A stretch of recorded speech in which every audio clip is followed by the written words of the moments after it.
She had no home, no family, no one to love or care for her. Just an old banana seller surviving under a bridge. He had it all: power, fame, wealth, but no one to call mother. Until one shocking moment at a garbage dump changed everything. What happened next will move you to tears and remind you that destiny never forgets. Before we begin, please like, comment, and subscribe for more powerful African stories full of twists, emotion, and redemption. Let's dive in. Sarah was 60, but life had aged her far beyond her years. Her back bent, her eyes sunken, her voice barely audible. She was just a shadow moving through the bustling city of Enugu. Unnoticed, uncelebrated, unloved. Every morning before the sun peeked over the rooftops, Sarah was already awake. She didn't wake in a bed. There was no mattress, no pillow, not even a mat. Just the cold, unyielding concrete beneath the bridge at mile 2. Her home. She folded the ragged wrapper she used as a blanket, brushing dust off her threadbare gown. Once white, now permanently brown with stains. Her slippers were too different a colors, barely hanging on. Yet she wore them with quiet dignity. She always did. Around her, other homeless people stirred. Young men smoking early morning wraps. Girls who laughed too loud and hid too much pain. Small children begging for sachets of water. But Sarah was different. They called her Mama Bridge, not out of affection, just recognition. She had no tribe here, no kin, no one came looking for her. "Oh, Mama no day die," one of the boys once joked. Sarah had smiled faintly, eyes focused on the rising sun. If only they knew. Once upon a time, she had held a baby boy in her arms, a child she named Agu, after strength, because he was all she had left when the world broke her. But that was a lifetime ago. Now she hawked bananas on the streets of Enugu to survive. She never begged. People often asked, "Mama, you no get pickin'. Where your husband? Now who leave you like this?" She would answer with silence. Sometimes she'd whisper, "God is enough," and walk away. Inside, she wanted to scream. That she once had a life. That she once had love. That she once had a son. But what was the point? No one cared about a story too old to trend. Sarah moved through each day like wind over broken glass. She wasn't bitter, just tired. Meanwhile, on the other side of the city, a different life unfolded. Chief Agu Okiki was on the cover of every business magazine that month. The tech giant of Nigeria. From orphan to billionaire. Africa's own Steve Jobs.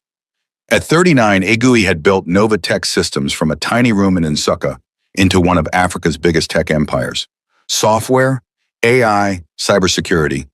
If it ran on code, he had touched it. His mansion in Independence layout was guarded by 8 men.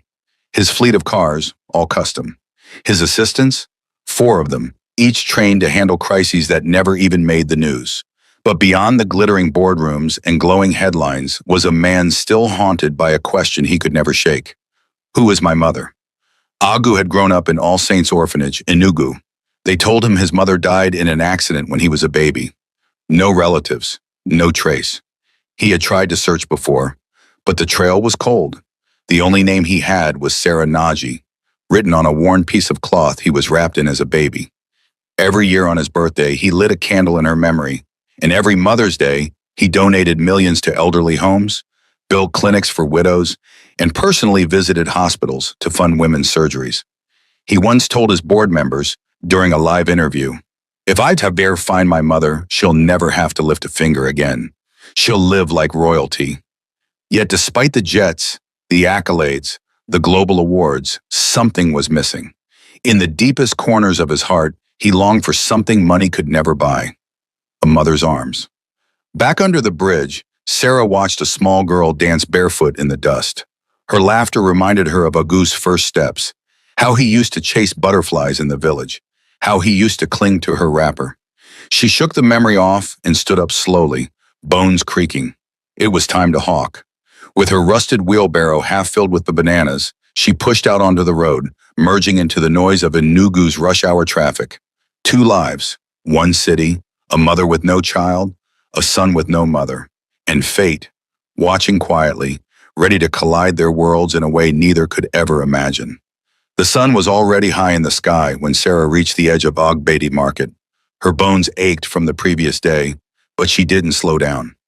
With both hands gripping the handles of her squeaky wheelbarrow, she pushed forward, each step a silent battle. Her wheelbarrow held 2 bunches of ripe bananas, slightly spotted but still sweet. She had picked them from a trader who pitied her that morning. In return, she promised to pay back half the money after sales. It wasn't a business. It was survival. Banana for your children, oh. Fine banana, sweet, well. Madam, take 'em cheap. No be for money, nah for hunger. She cried out in Igbo and broken pidgin as she weaved between Okada riders, market women, and restless buyers. Many ignored her. Some brushed past without a glance. A well-dressed woman wrinkled her nose as Sarah passed. Chai, old age they suffer, the woman muttered, adjusting her designer bag. Sarah heard it. She always did. But she kept walking, pushing, calling, and children pointed at her sometimes. Traders asked in whispers, "Who leave this kind old woman like this? She no get peekin'. No even one-way fit rent room for AM?" She never answered. She had once loved a man, a bricklayer with kind eyes. He promised her a future, but fate stole him before their son's first birthday. Then the accident happened. The coma, the hospital. When she woke up, her baby was gone. They said he died. She screamed, she wailed, she prayed, but no one brought her child back. That child, Agu, had been her entire world. And when the world took him, she stopped hoping. Now she sold bananas, not because they brought her joy, but because they bought her bread. Sometimes. Miles away in a high-rise glass tower overlooking Enugu's skyline, Chief Agu was sealing yet another multi-million-dollar deal. He stood in a sleek conference room at Novatech Systems HQ, commanding the attention of foreign investors and Nigerian tech experts alike. His voice was calm, calculated. Our algorithm now processes data 40% faster. We've integrated machine learning to predict security breaches before they happen. Gentlemen, you're looking at the future of African cybersecurity. Applause followed. The German investor nodded. You have built something remarkable, Chief Agu. Agu smiled slightly but didn't dwell in it. He thanked them, shook hands, then stepped aside as his assistants finalized logistics. His mind wasn't on the deal. It hadn't been for weeks. He had just returned from a tech conference in South Africa where a speaker mentioned her mother's sacrifice during childhood. She had cried while speaking, a grown woman sobbing over a mother who sold corn to pay her school fees. Agu had clapped with everyone else, but inside he had felt an ache, sharp and sudden. Who cried for my mother, he had wondered. Did she suffer like that too? All he had of his mother was a name, Sarah Naji. No photo, no grave, just a name the orphanage nurse mentioned once when he was a child. She had whispered it like a secret, quickly changing the subject. So he worked harder, grew richer, helped more women. But nothing filled the void. That day, after the investors left, Agu called his driver. Let's take the back route through Ogbete. I want to pass the market. Yes, sir. His driver raised an eyebrow. Agu rarely passed through local routes, but he didn't question. That was one thing about Chief Agu. He was unpredictable, but always precise. Back at the market, Sarah finally managed to sell half of her bananas. She had earned just 1,200 naira, not enough for rent, food, and repayment. But she was grateful. She sat by a gutter and opened a sachet of water. Her knees throbbed. Her throat was dry. She hadn't eaten since morning. A young girl passed, holding gala and malt. Sarah's stomach grumbled. She looked away. Just then a boy not older than 16 threw a plantain peel into the gutter beside her. Some splashed on her wrapper. He didn't apologize. She didn't complain. She had learned to be invisible. Suddenly, a black Range Rover SUV slowed beside the gutter. No one noticed at first. Big cars were normal in that part of town. Politicians, pastors, and police drove by all the time. But this one stopped. Sarah looked up, squinting against the sun. The tinted window lowered slowly. Her heart skipped. The man in the car, something about his face, he looked familiar. But she dismissed the thought. Rich men didn't know women like her. Inside the car, Agu's eyes landed on her, just for a second. He didn't know why, but something about her posture, her spirit, struck him. She reminded him of the dream he used to have as a child, of a woman in white, bending over a crib, singing an Igbo lullaby. He blinked. "Are you okay, sir?" the driver asked. Agu didn't answer, not yet. That day would pass like every other. Sarah would return under the bridge. She would eat gari soaked in tears. And Agu, he would return to his mansion and lie awake at 2 a.m. 1 a.m. wondering once again, is my mother truly gone? Little did either of them know. Destiny was already shifting the wind. Their paths, a world apart, were slowly turning, aligning, and moving toward a collision that would rewrite everything. Sarah woke before dawn, but something was different. Her bones didn't just ache, they burned. A strange heat crawled through her chest and her breath came in shallow gasps. She reached for her wrapper and wiped her forehead. It was drenched in sweat. Her tongue felt like sandpaper. Her lips were cracked. Her throat dry as harmattan wind. She tried to sit up beneath the bridge where she had slept for the past few nights, but her head spun and the world blurred for a moment. Still, she forced herself up. "I have to hawk today," she muttered. "No money, no food." She reached for her wheelbarrow. It was empty. She had sold her last banana the previous afternoon. There was nothing left. She limped toward the edge of the bridge, her joints trembling under her.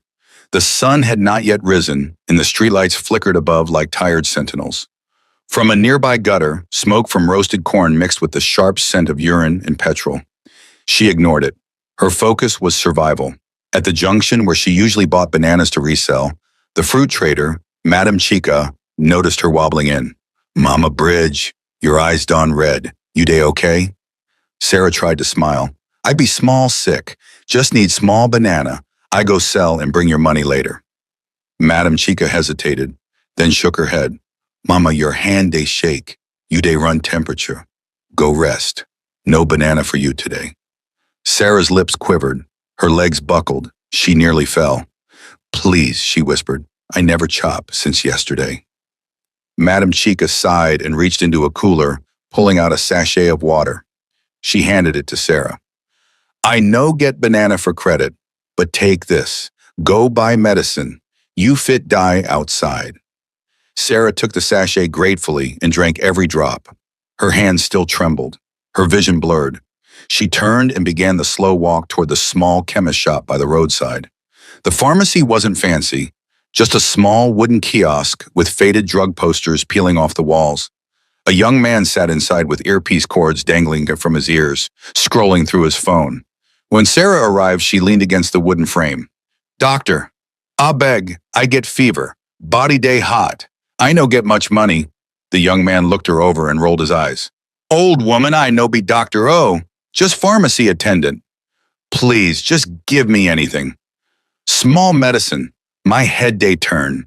He pointed at a shelf. "You get how much?" Sarah brought out a small black nylon and unwrapped it slowly. Inside was a bundle of crumpled notes, the last of her savings. 900 naira. "This all I get." The boy sneered. "You day run temperature like pepper soup, and to this kind money you bring."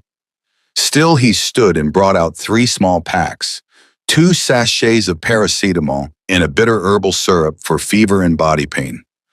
"This one go work, but you no suppose day waka like this." Sarah nodded, barely able to speak. Her knees shook again. "Thank you. God bless you." He didn't reply. She left the shop, clutching the small nylon bag like it held treasure. But she had spent all she had, and she was still hungry. Back under the bridge, Sarah took the medicine with another sachet of water, then lay on a carton that served as her bed. She wrapped herself in her faded wrapper and prayed softly. "God, I no ask for mansion. I no ask for car. Just strength. Just one more day." She coughed, a dry, rattling sound. Her throat was sore, her eyes were heavy. As she drifted off to sleep, she dreamed of her son. In the dream, she was back in the hospital, the one where they told her he had died. She remembered screaming, the nurses holding her down. Her son, gone, just like that. But in the dream, she bumped him, a baby wrapped in a cloth being carried away by a woman in white.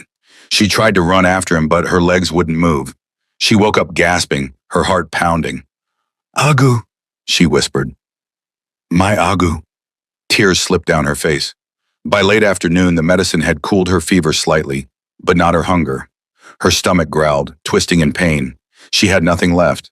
No bananas to sell, no one to borrow from, no strength to hawk, no food to eat. That night she listened as the city buzzed around her. The laughter of young girls nearby, the roar of passing cars, the voices of boys playing loud music under the bridge. And she closed her eyes. If I die tonight, she thought, I hope someone buries me like a human being. I hope I get to see Agu just once.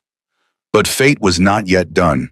It was only beginning to open a door that would turn Sarah's pain into purpose and bring light to the darkest chapter of her life. Because sometimes, just before the miracle, comes the breaking. And Sarah was at her lowest, but the highest was coming. The next morning arrived without ceremony. No rooster crowed, no warm sun greeted her, only hunger. Sarah lay on her side beneath the concrete bridge, her body curled tightly like a child trying to disappear into itself. Her wrapper barely covered her trembling form. The ache in her stomach had grown sharper. It wasn't just hunger, it was desperation. The sachet water she drank the night before had long vanished from her system. The paracetamol dulled her fever, but now there was nothing to take the edge off the gnawing pain in her belly. She had no money, no bananas to hawk, no strength to work, no one to turn to. Still, Sarah sat up, slowly, carefully. Her vision swam, her legs ached, but her spirit, though battered, refused to completely give up. She looked around at the others under the bridge. A group of teenage boys were playing cards, laughing and throwing crude jokes. Two girls with heavy makeup were brushing their wigs. Life moved on around her, loud, reckless, youthful. But at 60, Sarah had no such luxury. She stood, adjusted her wrapper, and began walking. It wasn't a destination she had planned for. Her feet simply moved on their own. Through the busy side streets of Enugu, past Okada riders, food stalls, and school children in their uniforms. She walked like a ghost among the living. A man bumped into her and shouted, Mama, they look rodna. She nodded weakly and kept going. Minutes passed, then hours. Her stomach howled. The dizziness returned. Her eyes blinked slowly, like shutters struggling to stay open. And then she saw it, the large dump site behind New Life Market. It was a mountain of waste, rotten vegetables, food wrappers, empty bottles, cartons, flies circled the air. The stench struck her like a slap. She froze. This was not a place for humans, but her hunger disagreed. She hesitated near the edge, ashamed, watching from a distance. Then a child, no older than 6, ran into the dump barefoot and picked out a crushed soft drink bottle, smiling like it was treasure. He ran off with it. That was the final push. Sarah stepped forward.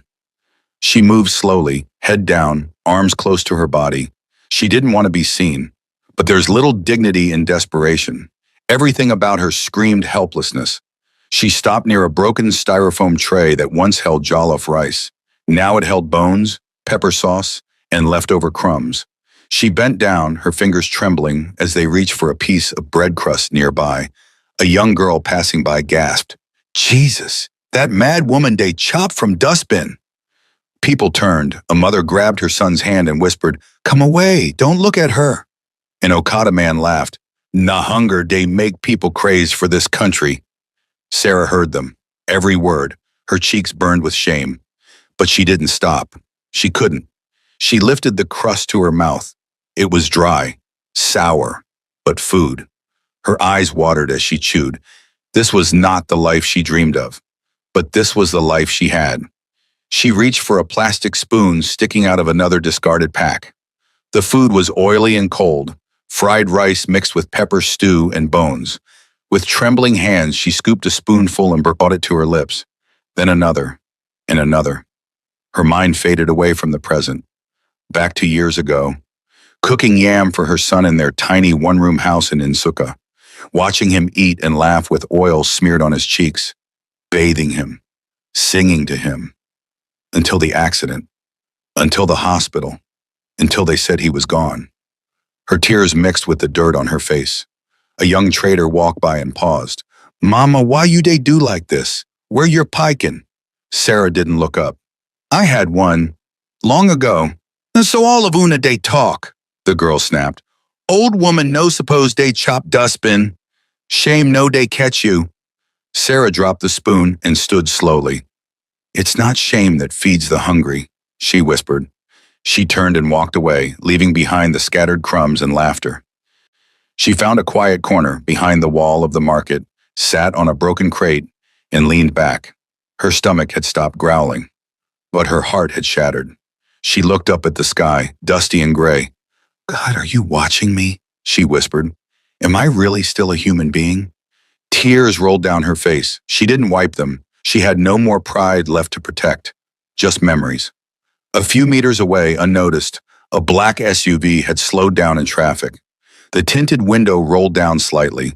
Inside sat a man in an elegant navy blue caftan, watching the scene with narrowed eyes. He had just left a business meeting and was heading for a press interview. But someone caught his attention. An old woman, eating from the trash, then walking away, alone. His heart skipped. He leaned forward. Stop the car. Sir, his driver asked. Stop, now. The SUV eased to a halt. Chief Agu stared hard at the figure now disappearing behind the market wall. He didn't understand why, but something told him that this wasn't just another homeless woman. Something about her walk, the pain in her eyes, pulled at something buried deep in him. A memory, a face, he wasn't sure, but he had to find out. Back behind the market wall, Sarah sat with her eyes closed, praying in silence. She didn't hear the approaching footsteps. She didn't see the convoy pulling up. But within moments, her life was about to change. Not because she prayed, not because she begged, but because fate, cruel, mysterious, and divine, had finally chosen this day to remember her. Chief Agu had seen many things in his life. Poverty, a betrayal, even near death on a business trip to Johannesburg. But nothing prepared him for the sight that froze his heart that bright afternoon in Enugu. He was heading to a televised interview with a popular business media outlet. It was to be broadcast across Africa. The billionaire who beat the odds. Chief Agu's rise from orphan to empire. The road through New Life Market wasn't on their original route, but heavy traffic near the expressway forced the driver to take the back roads. Agu didn't argue. He rarely did when fate changed his direction. But as the SUV crawled through the dusty market corner, his gaze fell on a frail figure crouched behind the wall of the dump site. An old woman, alone, dirty, her clothes torn, her body shaking, her face covered in what looked like shame. She was eating from the trash. Agu's throat tightened. Stop the car, he said quickly. Sir, his driver asked. I said stop. The driver obeyed, confused but silent. Agu rolled down the tinted window and stared harder. The woman had stood now, her back slightly bent, her hands trembling as she tried to dust off her wrapper. A child pointed at her. A woman laughed in disgust, but she ignored them all. There was something painfully dignified about her. She didn't beg. She didn't ask. She simply endured. Who is she? Agu whispered to no one in particular. But in his heart, something strange stirred, a flicker of memory, not from a specific time or place, but from a dream. One he used to have as a boy in the orphanage. A dream where a woman cried over a baby in a hospital, her voice calling a name in Igbo. Agu. He blinked and pushed the door open. The market buzzed as the billionaire stepped out. People turned immediately. His face was too familiar. He was the man on every billboard, every screen, every newspaper headline. Not Chief Agu be that?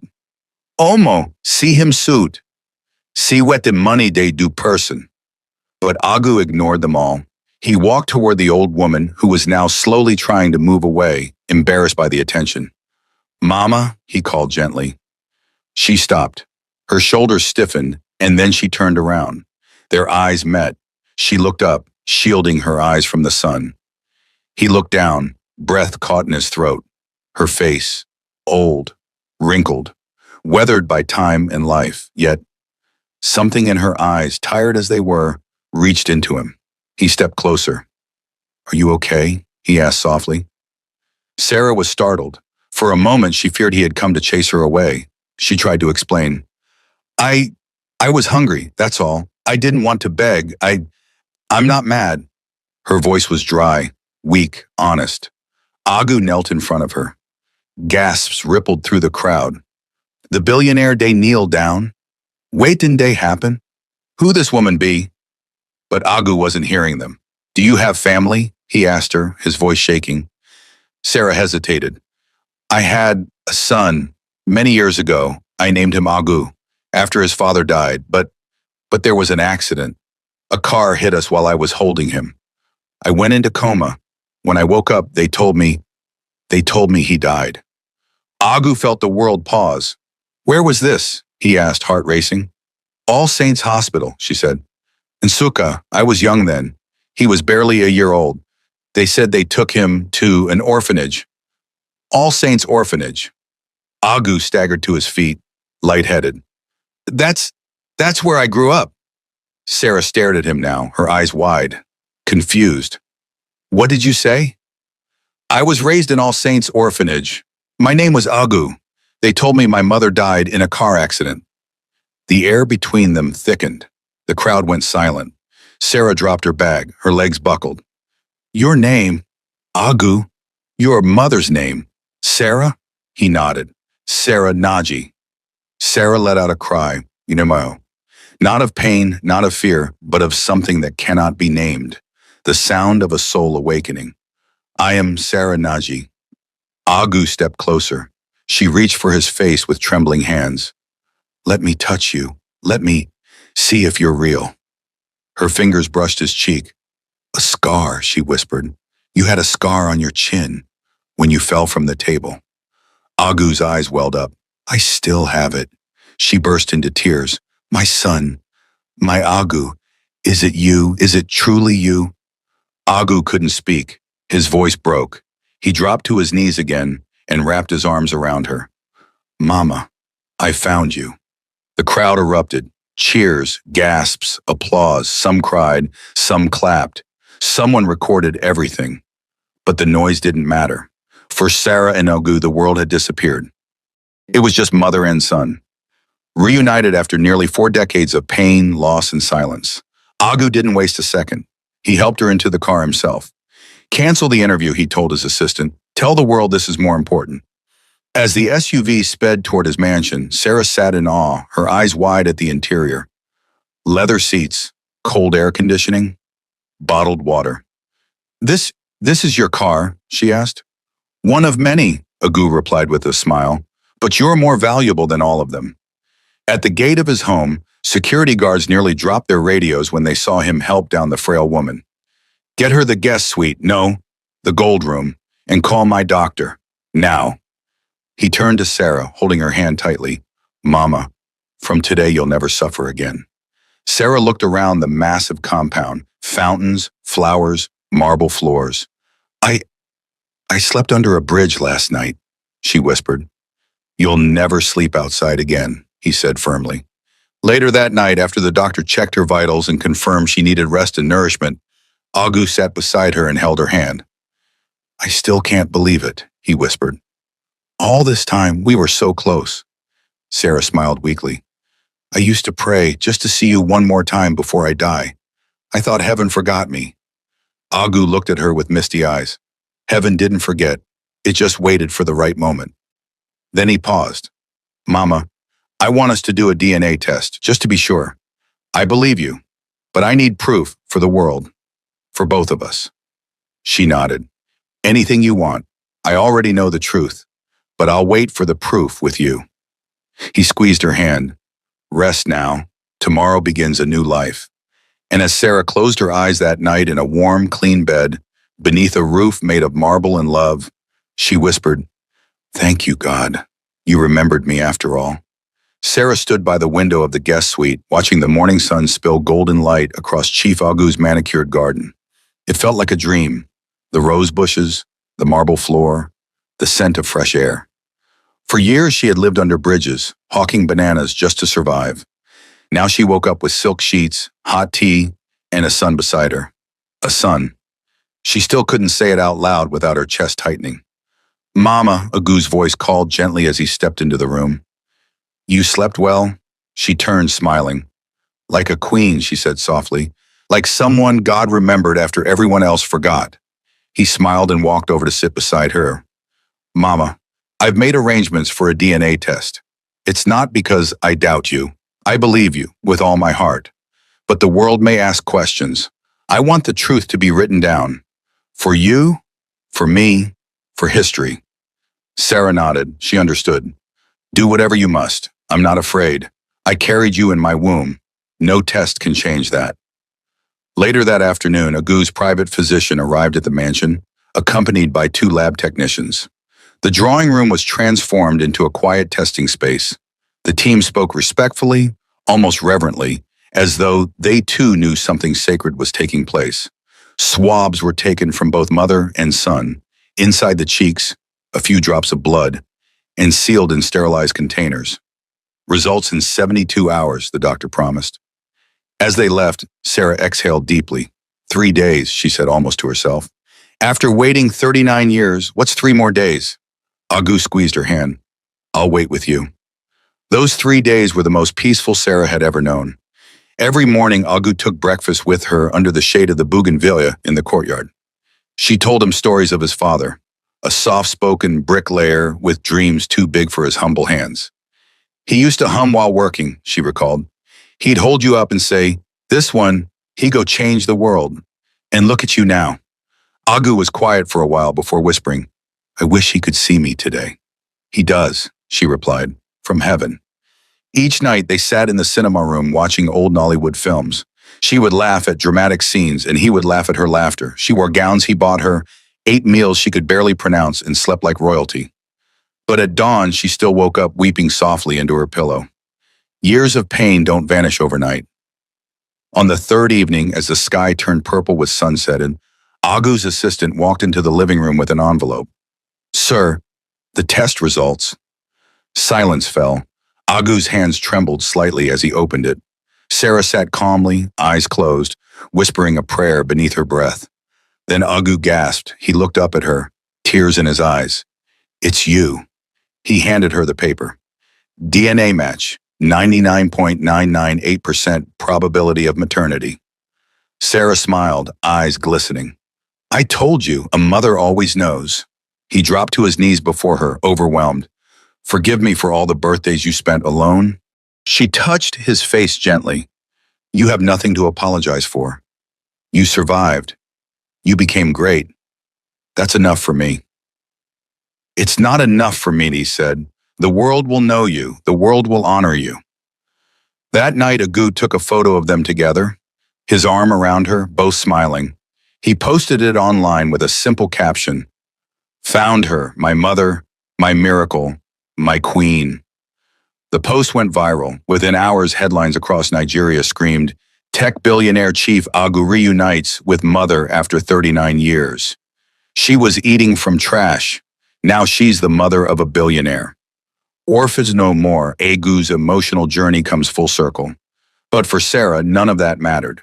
What mattered was the warmth of her son's hand in hers, and the truth, no longer hidden, finally setting both of them free. A week after the DNA test confirmed the truth, Chief Agu made an announcement that sent shockwaves across the country. We are hosting a special celebration, not for business, not for politics, but to honor the woman who gave me life, lost me, and found me again. My mother, Sarah Naji. He booked the Grand Hall at Enugu International Conference Center, the same hall where presidents had spoken and world leaders had gathered. But this time, it wasn't for a global summit. It was for Mama Bridge. News stations buzzed with excitement. Who is Sarah Naji? From trash heap to throne. Chief Agu's mother to be honored in historic ceremony. Luxury buses were sent to pick up the elderly from every corner of Enugu, widows, orphans, street hawkers, anyone who had lived the life Sarah once lived. Agu didn't want only dignitaries in attendance. He wanted the people who understood her pain to witness her joy. On the day of the event, Sarah stood before a mirror in her dressing room. A soft blue lace gown hugged her frail figure. Her hair, once matted and unkempt, was now curled and styled like royalty. Gold earrings dangled gently from her ears, and a coral necklace rested on her chest, She turned to Agu. Is this really me? She asked, voice trembling. Agu nodded, eyes misty. This is the version of you the world should have always seen. A queen, just hidden for a while. He extended his arm. Shall we, Mama? The moment they entered the hall, the crowd erupted in applause. Cameras flashed. Phones went up. Guests stood in ovation. Agu walked slowly, proudly, with Sarah beside him. His hand in hers, not as a billionaire, but as a son. The hall was decorated with giant portraits of Sarah, one of her smiling in her new dress, and beside it, a digitally restored image of her as a young woman holding baby Agu. Soft music played in the background, blending with the emotion filling the room. On stage, Agu stepped up to the microphone. The crowd quieted. He took a deep breath. For years, the world knew me as an orphan, a boy who built a tech empire with no roots, no past. But today, I stand before you as a man made whole. He turned to Sarah, who sat regally on a special chair adorned with golden fabrics. This woman, my mother, was found eating from a trash heap, yet carried herself with dignity. She endured hunger, shame, and decades of loneliness, but she never gave up. And now I present her to you not as a beggar, not as a forgotten soul, but as the woman who gave birth to me, raised me in spirit, and loved me even when the world told her I was gone. The hall erupted in cheers. From today, she will want for nothing. Her name will be honored in my company, in my foundation, and in my life forever. Ladies and gentlemen, meet Sarah Naji, the Queen Mother of Nova Tech. Tears streamed down Sarah's cheeks as she stood. The guests applauded for nearly 2 minutes. Some wept. Others clapped with all their strength. After the speeches, a documentary played on giant screens, telling Sarah's story, from the accident that separated them to the day Agu found her at the Dumpsite. Old friends, nurses from the orphanage, and street traders she once knew all gave testimonies. She used to hawk banana under hot sun. She never stole. She never begged. She just endured. Now see her, crowned by the same son they said had died. A gospel choir sang behind her. From the dust you raised me, to glory you placed me. O Lord, you remembered me. Sarah lifted her hands, eyes closed in gratitude. Later, Agu stepped down from the stage and knelt before her in full view of the world. Mama, for all the years I couldn't say it, I honor you, I cherish you, I love you. Sarah pulled him into an embrace. My son, my miracle, my answered prayer. The event ended with dancing, laughter, and joy.